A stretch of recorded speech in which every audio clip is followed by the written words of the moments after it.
Why has it always come to money? Why not? I mean, everything you got on costs money. Everything you do costs money. Is that how you measure your success? No. I'm loyal and honest. Money don't make me, I make money. It's 2026. The money persona is officially hitting a wall of reality, and nobody wants to say it out loud. Open with slow motion shots of Floyd's most iconic flex moments. The bed covered in cash. The $18 million watch. The private jet stairs. The color-coded Rolls Royces lined up in the garage. Let the viewer feel the glory first. Make them remember why they worship this man. They call him Money Mayweather. 50 wins. 0 losses. Over $1.2 billion in career earnings. This man didn't just dominate boxing. He rewrote the entire definition of what it meant to be rich in sports. We all saw the mountains of cash on the bed. We all saw the $18 million watch. 2 Gulfstream private jets sitting on the tarmac like they were parked motorcycles. Over 100 luxury cars, Bugattis, Ferraris, Lamborghinis, color-coded Rolls Royces, just lined up like a dealership he owned. We talked about it, we posted it, we made memes about it, we put it on our vision boards. But here's the thing nobody, and I mean nobody, wants to say out loud in 2026. The money machine is broken, and it has been breaking for years. We just weren't paying attention. At 48 years old, Floyd Mayweather is not relaxing on a beach somewhere in the Maldives, sipping something cold and counting stacks. That is the story he wants you to believe. The reality is something completely different, and it's documented, it's receipted, it's filed in courtrooms. Floyd Mayweather is booking exhibition fights in the Democratic Republic of Congo. He is fighting a retired kickboxer in Greece, specifically choosing Greece to avoid Nevada's Athletic Commission oversight. He is suing former partners for $340 million, claiming his own inner circle robbed him blind for decades. And simultaneously, he is fighting an eviction notice from a New York penthouse, while publicly claiming to own a $40 million real estate empire. The king of the money team is fighting for his financial life. And today, right now, we are going behind the velvet rope to show you exactly, step by step, receipt by receipt, how $1 billion disappears into thin air. And more importantly, why this is a story that goes way deeper than just bad spending. This is about identity. This is about addiction. This is about a man whose entire sense of self-worth is tied to a number, and what happens when that number starts going down. Stay with me because this story gets darker before it gets clear. Floyd's burn rate is basically a California wildfire, and nobody around him has a fire extinguisher. In finance, there's a term called the burn rate. It's simple, it's how fast you are spending money relative to what you're bringing in. Startups use it to figure out how long they have before they go broke. And when I tell you Floyd Mayweather's burn rate is catastrophic, I want you to understand that is not hyperbole. That is math, let's walk through it. Floyd owns 2 Gulfstream private jets, not charters, not rentals, he owns them. And here's what people don't understand about owning a private jet. The cost of flying is actually the smallest part. What kills you is keeping the plane ready. Hangar fees at a major airport can run $30,000 to $60,000 a month. Then you have dedicated pilots, and FAA regulations require rest periods, which means you need multiple pilots on staff, not just one. Fuel, maintenance checks, insurance, avionics updates. For a single Gulfstream, you are looking at $4 to $6 million a year just to keep it sitting there. Floyd has 2. That's potentially $12 million a year, not for luxury trips. Just to keep the planes alive and ready. Over 100 luxury vehicles. Bugattis that cost $3 million each. Ferraris, Rolls Royces, Lamborghinis spread between his Vegas compound and LA properties. Here is the financial truth that no one talks about in these car flex videos. Cars are not assets. The moment a Bugatti leaves the showroom floor, it drops in value. Every year it sits in a garage, it loses more. When you own 100 of them, the depreciation alone is staggering. We're talking millions of dollars in lost value every single year, before you even factor in insurance, storage, and maintenance for a fleet that size. And it gets more specific. In 2025, documented reports confirmed Floyd dropped $2.25 million on 4 luxury cars in a single day, then turned around and sued the dealership. That is not a power move. That is financial chaos wrapped in a designer bow. Floyd came from nothing in Grand Rapids, Michigan, absolute poverty. And when he made it, he brought his people. That loyalty is understandable, it's human. But we are talking about an operation that, at its peak in 2015, included dozens of bodyguards, multiple personal assistants, private chefs, drivers, stylists, a full promotional staff, and an inner circle that traveled everywhere with him at his expense. The critical problem? In 2025, Floyd is still running this entourage at 2015 levels. The army hasn't shrunk, but the income has, dramatically. Here is the core problem with all of this. When Floyd was fighting Manny Pacquiao in 2015 or Conor McGregor in 2017, he was pulling in $100, $200, $300 million per fight. At those income levels, even catastrophic spending is survivable. But those days are finished. Gone. Exhibition fights against local celebrities, retired athletes, social media influencers pay a fraction of that. We're talking 10 to 30 million before the government takes their cut, before the entourage costs, before the jets are refueled. He is no longer living off the interest of his wealth. He is eating through the principle. And that, my friends, is the definition of how you go broke with a billion-dollar name. He reportedly lost $10 million on a single Super Bowl bet, and the IRS still gets their cut when he wins. It is a mathematically guaranteed death spiral. I want to talk about something that a lot of people skip past because it requires us to think about Floyd differently, not as a villain, but as a human being caught in a trap he might not even fully see. Floyd Mayweather does not drink alcohol. He has never done drugs. In an industry filled with excess and substance abuse, Floyd has always been famously clean. He is meticulous about his body, his diet, his training, even in retirement. So when people say he's throwing money away recklessly, they miss the deeper story. Everybody has a drug, not necessarily a substance. Sometimes it's something that gives you the same neurochemical rush, the dopamine spike, the adrenaline flood, the feeling of being alive in a way that everyday life simply cannot replicate. For Floyd Mayweather, that drug is competition. And when you have been fighting in front of 20,000 screaming fans since you were a teenager, when your entire identity since childhood has been built around the high of the ring, the roar of the crowd, the electricity of being the main event, what happens when that goes away? The adrenaline has to go somewhere. For Floyd, it went straight to the sports book. We've all seen the Instagram posts. Floyd holding oversized winning tickets, stacks of cash from sports bets, flexing the wins publicly. But here is the critical thing nobody shows you, the losses. And they are not small. According to multiple documented reports, Floyd Mayweather lost $10 million on a single Super Bowl bet. Let that land for a second. One bet. One game, $10 million gone before halftime is over. Now think about the mathematics of this.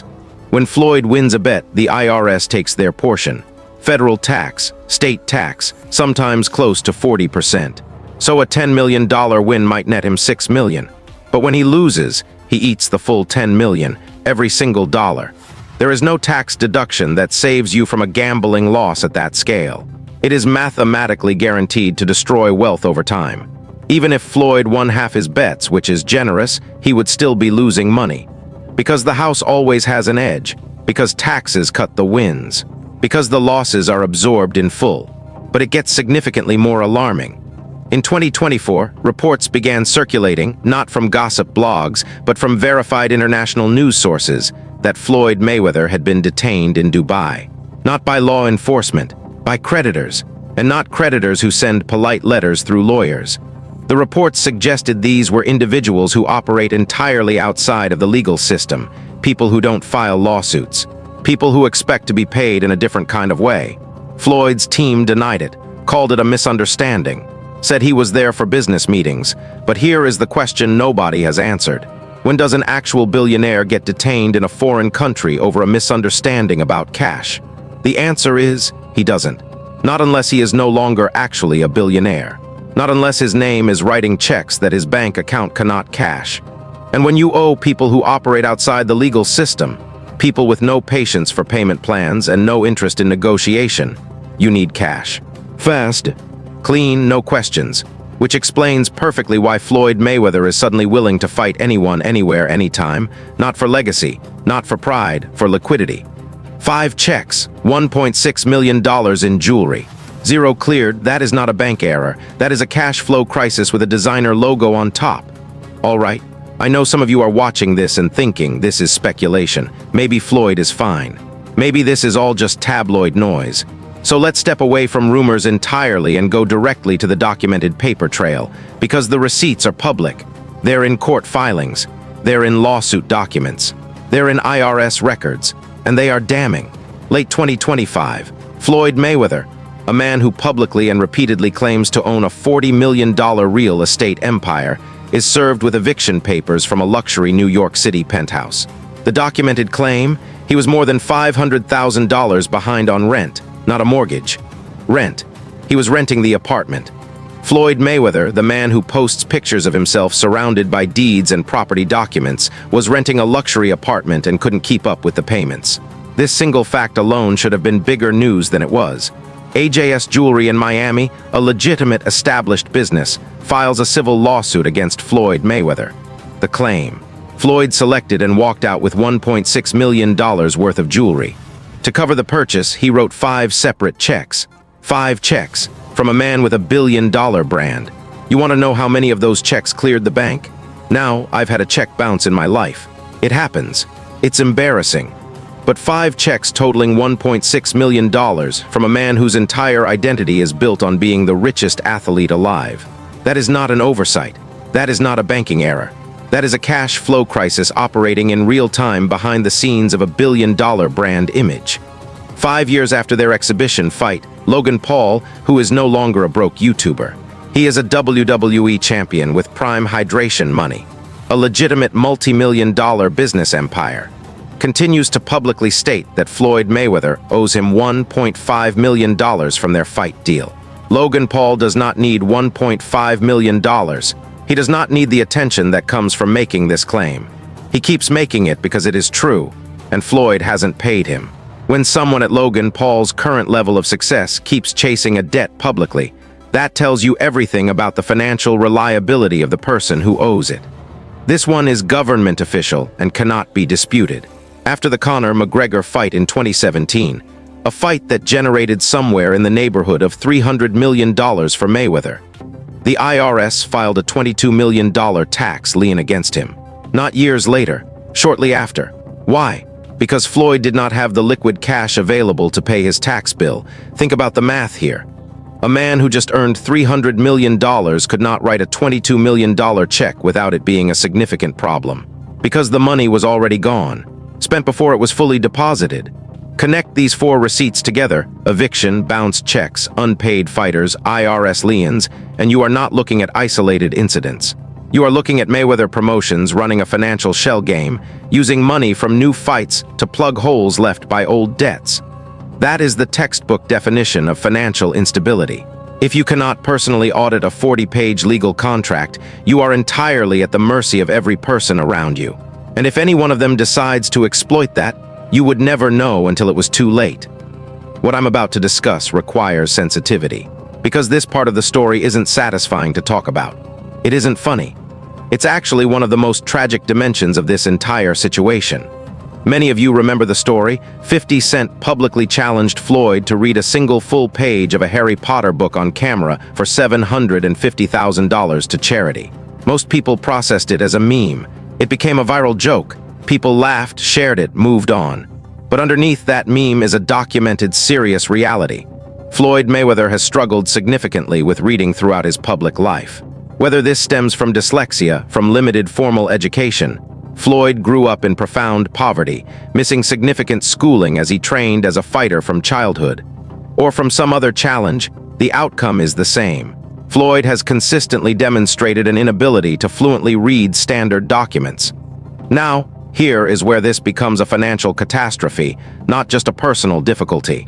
Floyd Mayweather's entire billion-dollar career was built on contracts. Fight contracts, promotional deals, licensing agreements, sponsorship arrangements, real estate transactions, pay-per-view revenue-sharing structures. Every single dollar he ever earned was governed by documents. Which means for 25 years, Floyd Mayweather was entirely dependent on the people around him. His lawyers, his advisors, his managers, his inner circle, to accurately represent what those documents said. He signed what they told him to sign. He agreed to terms he was told were favorable. He trusted the people he paid because he had no independent ability to check their work. And if any one of those people decided to quietly redirect money, to create accounts Floyd didn't know about, to structure deals with third-party arrangements that benefited themselves, Floyd would have no mechanism to catch it. None until the money was gone. Financial records worth hundreds of millions of dollars lost in a flood. You genuinely cannot make this up. February 2026. Floyd Mayweather files a $340 million lawsuit against Showtime networks and multiple former advisors and managers. The central allegation is this: hundreds of millions of dollars from his biggest fights. The Pacquiao fight, the McGregor fight, the massive pay-per-view events that generated record-breaking revenue were quietly and systematically funneled into third-party accounts. Accounts that Floyd Mayweather claims he never knew existed. Under agreements and revenue-sharing structures that he claims were never personally disclosed to him or reviewed by him before signing. Floyd's legal team requested full financial records, complete accounting documentation, transaction histories, the paper trail that would prove or disprove these allegations.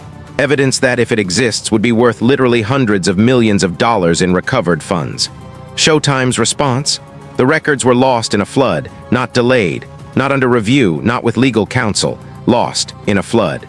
Financial records documenting hundreds of millions of dollars in transactions, gone because of water damage. I want you to sit with that for a moment.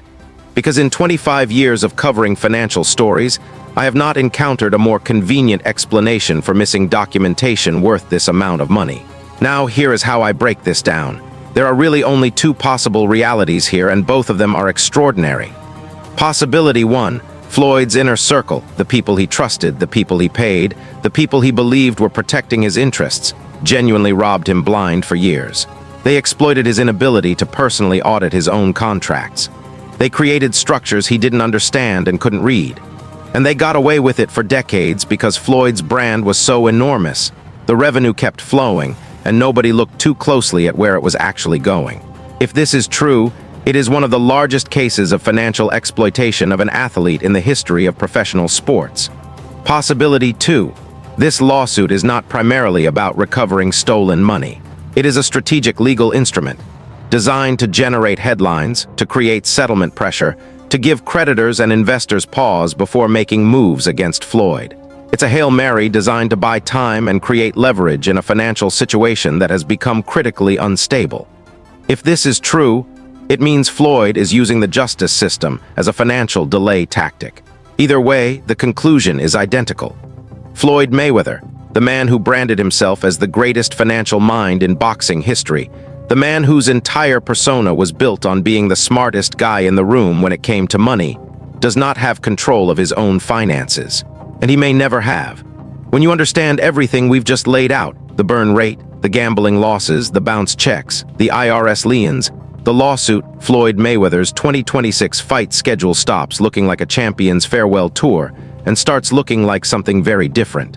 It looks like a man liquidating his last remaining asset. Let's go through it.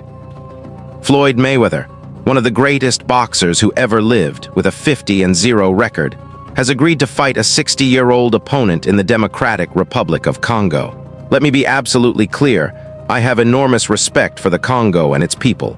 This is not about the country. This is about the calculation Floyd made in agreeing to this fight. The Congo was not chosen because it's a market Floyd has always wanted to connect with. It was not chosen for legacy. It was chosen because someone in that market was willing to write a check, and Floyd needed that check. This is the geography of financial desperation.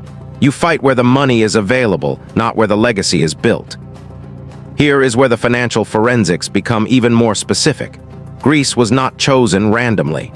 Greece was specifically chosen because it falls outside the jurisdiction of the Nevada State Athletic Commission. The NSAC has regulations, medical requirements, financial disclosures, contractual oversight, fighter protection standards. All of that costs time, creates documentation, requires transparency. By fighting in Greece, Floyd bypasses all of it. Minimal oversight, lower operating costs, faster payment processing. He is not optimizing for competition quality or legacy preservation. He is optimizing for cash speed. This is the most emotionally complex one. A Manny Pacquiao rematch, reportedly being negotiated for the Sphere in Las Vegas, distributed globally on Netflix, sounds like a legacy fight. Two legends, one more time. But look beneath the surface. Both men are in their late 40s. Both are long past their athletic prime. The Sphere deal and Netflix distribution are being structured specifically because the streaming numbers, subscriber acquisition, global viewership data justify the investment for the platforms, even if the actual boxing is subpar. This is not a fight. This is content. And Floyd is the content creator selling the only intellectual property he has left, the Mayweather name, to a streaming service that wants eyeballs. And the most painful reality of all? None of these fights solve the problem. Even if the Pacquiao rematch generates $50 million for Floyd, which is not guaranteed, that money will not outrun the structural collapse that is already in motion. Because the burn rate hasn't changed, the entourage is still full, the jets are still fueled, the lifestyle is still intact. You cannot outrun a structural financial collapse with exhibition fight money. The math does not work. It has never worked, and everyone in Floyd's orbit knows it except apparently Floyd. The psychological inability to separate self-worth from net worth, that is not a financial problem. That is a human crisis, and it is destroying him in real time. Here is the truth that ties every single thing we've discussed today into one coherent picture. And I need you to really hear this, because this is not just Floyd Mayweather's story. This is a story about identity, about what happens when a human being builds their entire sense of self on a persona, and then the persona starts to crack. Floyd Mayweather is not just approaching broke. He is not simply a victim of bad financial advice or gambling losses or a disloyal inner circle. He is a prisoner. And the prison he is locked inside was built entirely by his own hands over 25 years, brick by brick, dollar by dollar. For a quarter of a century, Floyd constructed an identity so total, so overwhelming, so all-consuming that it left no room for anything else. He was money. He was TBE, the best ever. He was the template. The guy who always won in the ring and outside of it.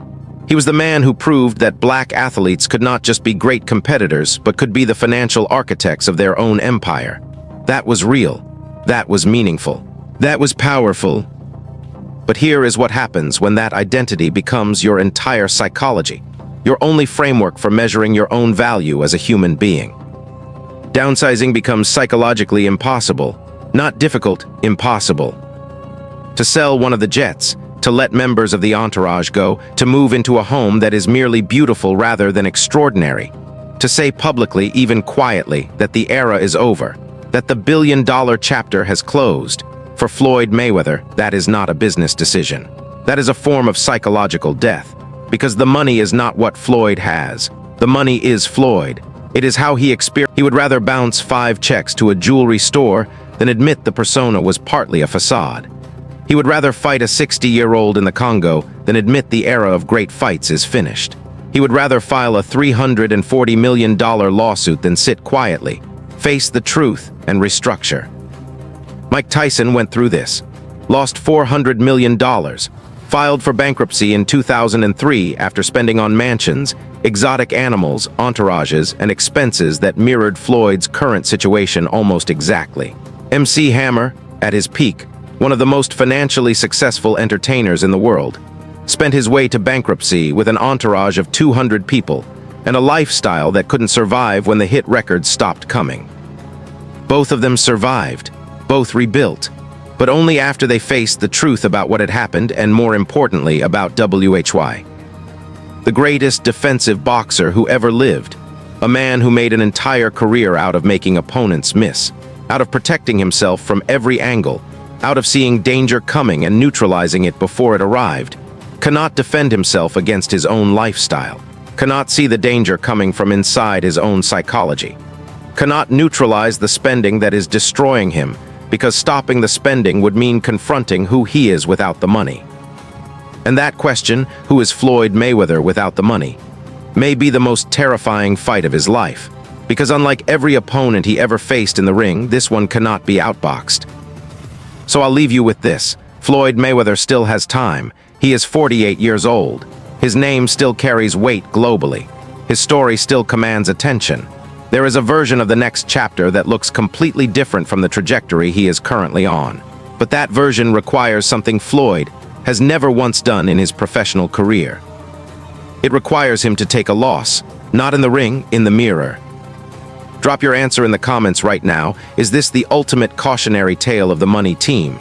Or do you believe Floyd Mayweather still has one more comeback left, not in the ring, but in the bank account? I read every single comment. This has been a story you needed to hear. Stay sharp, take care of your money. I'll see you on the next one. This video is created for educational, informational, and sports commentary purposes to keep the boxing audience updated with the latest discussions, history, analysis, and public information related to boxing.